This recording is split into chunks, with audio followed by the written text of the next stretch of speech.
నేను లిఫ్ట్ అయితే అడిగాను. అన్న నా గురించి తెలుసుకొని నాకు 100 రూపీస్ అయితే డొనేట్ చేశారని నాకు చాలా దూరం అయితే లిఫ్ట్ చేశారు. బ్రదర్ మీ పేరు? ఎనుమడి. Hi to you brother. Hi, thank you so much brother. అన్న అయితే తిన్నావా అని అడిగారు. తినకపోతే మా ఇంటికి రా భోజనం చేసి వెళ్ళమని చెప్పారు. నాకు చాలా సంతోషం అనిపించింది. అడగకుండానే నాకు 100 రూపీస్ ఇచ్చారు. అసలు నా చేతిలో ఏం లేదు, అంతా దేవుంది అంతే.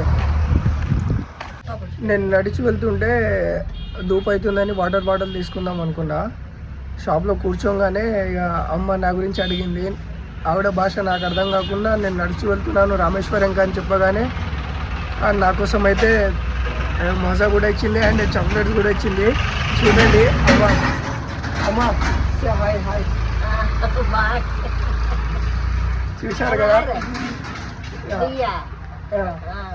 అసలు నేను ఎక్స్పెక్ట్ కూడా చేయలేదు. అమ్మ నా భాష అర్థం కాకుండా నడిచి వెళ్తున్నాను చెప్పగానే అసలు చాలా సంతోషపడి నా కోసం మజా కూడా ఇచ్చింది.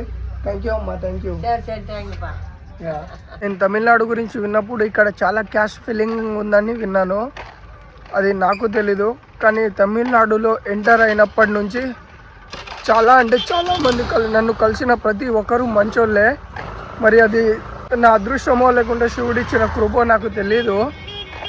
నాకు కలిసిన వాళ్ళందరూ నన్ను హెల్ప్ చేస్తున్నారు. ఫుడ్ కూడా డొనేట్ చేశారు, మనీ కూడా డొనేట్ చేశారు. అండ్ కలిసిన ప్రతి ఒక్కరూ నాతో చాలా మంచిగా మాట్లాడి వాళ్ళకి తోచిన సాయం అయితే చేస్తున్నారు. ఇది నాకు చాలా సంతోషం అనిపించింది.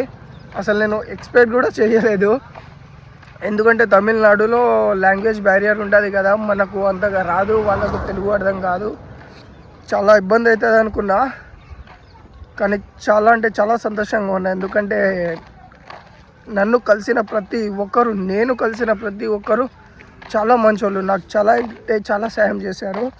అసలు నేను ఎక్స్పెక్ట్ కూడా చేయలేదు ఇలా ఉంటుందని. చాలా సంతోషంగా ఉంది. నా అలసట కంటే వాళ్ళు చేసిన సాయాన్ని తలుచుకొని నేనైతే చాలా ఆనందపడుతున్నా.